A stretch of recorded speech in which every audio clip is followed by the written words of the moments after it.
What is up, Pain Domination here with a brand new kind of video for the channel. As a countdown until Generation 8 releases later this year, we're going to revisit the past 7 generations of Pokemon and pick the top 10 worst shinies of each generation and show you what I would do to make them a little less hard to look at. First up, we'll be visiting the Kanto region, and trust me, there are plenty of ugly shinies to choose from. In fact, I feel like I could keep going and make a top 20.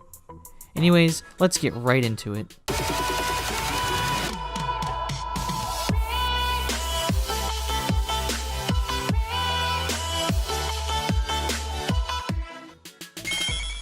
Number 10.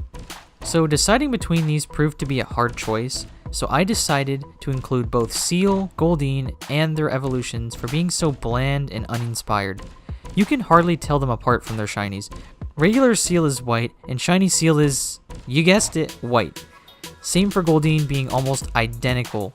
What I would do to make Seal and Dugong stand apart from their regular forms is give them a much darker tone to make them worth the hours spent just to hunt them. Ironically enough, I feel like Goldeen and Seeking should sport a yellowish gold to show off their royalty. I mean, come on. It's in their name. Goldeen and Seeking? Number 9. You all know him, and you all probably hate him. No, not him. Golbat, his uglier evolved form. I know Generation 1 shinies were computer generated, but come on. A gross green with a light pink? What?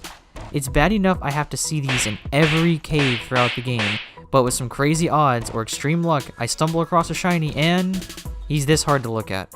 My solution to the Golbat conundrum would be to make him a nice medium gray tone with some yellow wings. That way, he's much more pleasant to look at, and just imagine a gold and gray Crobat down the road. Number 8. So Kingler is an already forgettable Pokemon with his limited moves and usability for any real competitive battle. So why not give him a pretty shiny? Wrong. He goes from being a lobster red color to this awful baby puke green. Like what? Why would I hunt for the shiny variant of a useless Pokemon if he's also hideous? I wouldn't. And that's why I would change his shiny to a bright and noticeable blue, so at least he can pretend to be the king he claims to be. Number 7.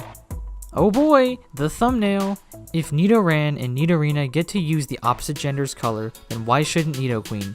Nidoking gets an amazing neon blue variant of the regular Nidoqueen's color, so you would think that Nidoqueen would be pink or purple to match the Nidoking, right? You would be wrong again. Why not that lovely combination of puke green and light pink that we saw with the Golbat? Sounds good to me, said everyone at Game Freak. My fix for Nidoqueen is quite obvious. Just make her shiny pink, just like her first forms. Number 6. Machamp is another one of the countless shinies from Generation 1 to fall victim to the puke green outbreak. His shiny is atrocious, and because he is a useful Pokemon in battle, that's why he makes number 6 on the list.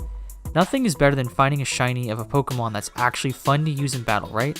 What if he looks like the can of baby food you just fed your infant this morning? That's a different story. To correct this shiny in dire need of a makeover, I decided to make his shiny form a much more noticeable blue to show that he means business in the ring. Number 5. You thought I was kidding when I said Gen 1 had a puke green epidemic? Kabutops is another shiny that has so much potential, however, he looks like this. A nasty, bright yellow-green. Being a rare fossil Pokemon, you would expect him to have a shiny worth the struggle of resetting your game thousands of times to get. And if you're like me and hate soft resets, then why even bother, right? Well, my idea was to give him a dark red complexion with yellow spikes on his back. That makes even the most reluctant soft resetters want to give it a shot. Number 4. With being one of every fan's favorite Gen 1 Pokemon, how could Flareon's shiny be so dull and lackluster? Shouldn't every one of Eevee's proud Eeveelutions be gifted with an amazing shiny worth the hunt for Eevees? Apparently not. Flareon's shiny form is hardly any different from its regular colors. Just a slight shift in hues and boom, shiny Flareon. I don't think so. My idea for shiny Flareon follows the theme of Vaporeon, Umbreon, and Espeon's bright and vibrant shinies. Flareon's body becomes a bright, almost neon yellow, while his flames burn so hot that they become a bright blue or a cayenne color. This way, shiny Flareon can keep his shiny evolution status. Number 3. You thought Flareon had it bad? His brother Jolteon is even worse with yet another disgusting puke yellow-green color to call his own. Jolteon also deserves a vibrant color to show off to all of his siblings, so why not give him a bright orange body with a yellow collar to put him on every shiny hunter's radar? Number 2.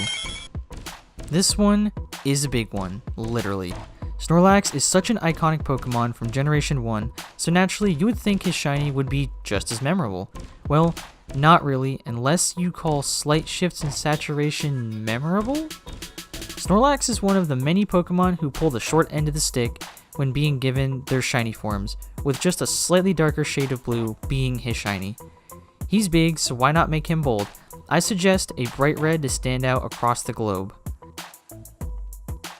Before we get to the number 1 worst shiny in all of Kanto, please subscribe if you're new and you want to see more amazing Pokemon content. Also, don't forget to tell me down below which shinies from the Kanto region you absolutely cannot stand. Number 1. This might not be obvious to some of you, but the number 1 worst shiny Pokemon in Kanto is Gengar. A Pokemon with so much use and potential with such a boring shift in color. It always sort of bothered me, but it never really clicked until once we got Mega Pokemon. Once Mega Pokemon Shinies were released, something within me finally realized what Gengar was missing. Shiny Mega Gengar was onto something. In fact, that's exactly how Shiny Gengar should look in the first place. Imagine a ghostly white Gengar with shades of gray and light purple. If only Game Freak had thought of it sooner. Well, that's going to be it for this video. Any feedback on the new Top 10 series would be much appreciated, and keep your eye out for the next video, Top 10 Worst Shiny Johto Pokemon, and how I would change them. Don't forget to subscribe and follow me on Twitter for any updates on when videos go live. This is Pain Domination, signing out.